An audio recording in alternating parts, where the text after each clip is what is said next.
Hey guys, and welcome to this rewind theatre of the last and final Fantastic Beasts and Where to Find Them trailer. We're delving deep into the lore of Harry Potter, seeing what we can see about the American Wizarding world in the trailer. Then I'm going to go back through and see what brand new beasts are there that we've never seen before in any other trailer or film. So let's get started. This is inside the Magical Congress of the United States of America, or MACUSA, which is basically the US equivalent of the Ministry of Magic. Interesting fact, it was formed in 1693 as a result of the Salem witch trials. The woman with the funky headdress here is Serafina Picquery, who's played by Carmen Ejogo. But if you're really eagle-eyed, if we fast forward a little bit through the frames, you're going to see behind her, there's kind of a seal, which is very, very similar to the presidential seal. It's kind of loosely based on what you might see hanging now in the White House, but obviously it's the magical MACUSA seal. Or since MACUSA is older than the US government, is the presidential seal based on MACUSA? Who knows? Anyway, instead of an eagle, the bird is a phoenix.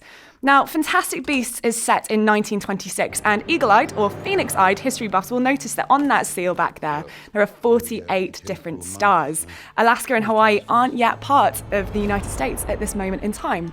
But hanging in the lobby of the MACUSA building, we've got this clock.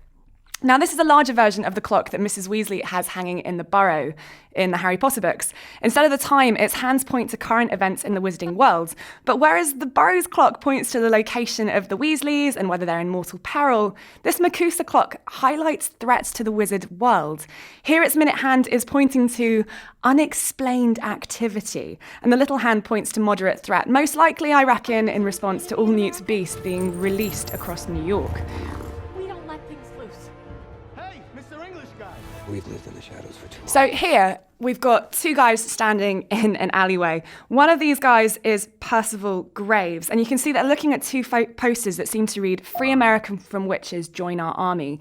These are written by a society called the New Salem Society. Colin Farrell plays Graves, who's MACUSA's Director of Magical Security and a powerful aura and Picquery's right-hand man.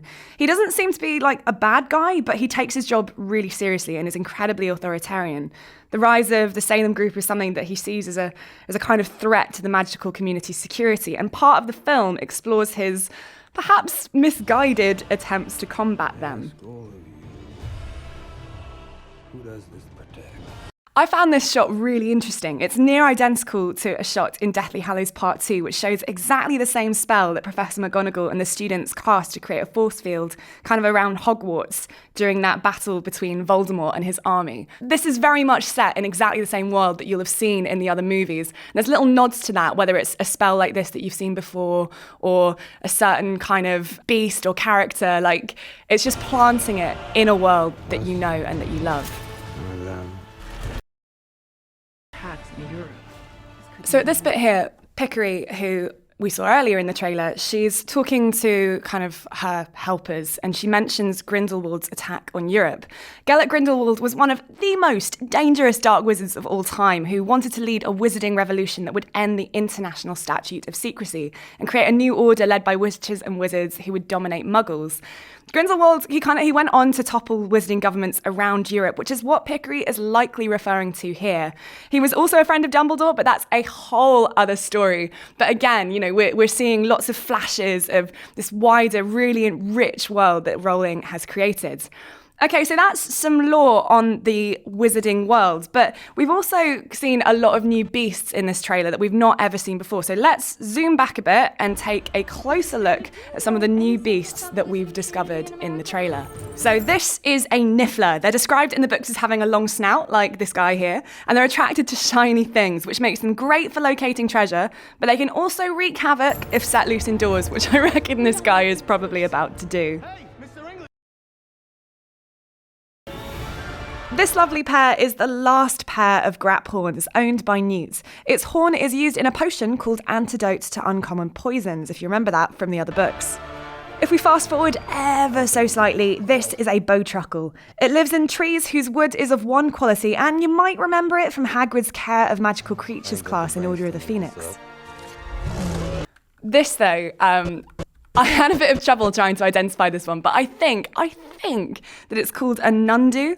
It's described in the Fantastic Beasts and Where to Find Them book as a giant leopard that moves silently despite its size, and whose breath causes disease virulent enough to eliminate entire villages. It's never been subdued by fewer than 100 skilled wizards working together. So it's pretty dangerous. It's got a pretty impressive neck blowy up thing occurring. Either way, it's probably going to be one of the more difficult beasts for Newt to try and put back in his suitcase. Now this majestic creature is called a thunderbird. It's a bird-like creature pretty closely related to the phoenix, who creates storms as it flies. It's also one of the 4 founding houses that make up the Ilvermorny School of Witchcraft and Wizardry, which is basically the American Hogwarts. So rather than Gryffindor, Ravenclaw and so on, you've got houses like the Thunderbird or the Horned Serpent or other kind of beast-based houses. This is related to Grindelwald's attacks in Europe. Came out of the case. But here we've got something called an erumpent. It's described in the book as something that might be mistaken for a rhinoceros at a distance, and its horn contains a deadly fluid which will cause whatever it's injected with to explode. People will be most familiar with erumpents from the Harry Potter books and the use of erumpent horns as ingredients in Snape's potion class. An erumpent horn also exploded Luna Lovegood's father's house in Deathly Hallows because he mistook it to be the horn of a crumple-horned snorkack.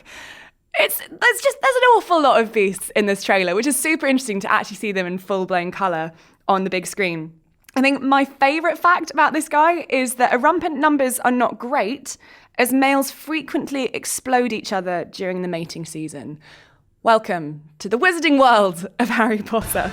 So that's some of the most interesting things from the new Fantastic Beasts and Where to Find Them trailer that I spotted. Let us know anything cool that you spotted in the comments section below, and stick around these parts for more news from Harry Potter's world in the coming weeks.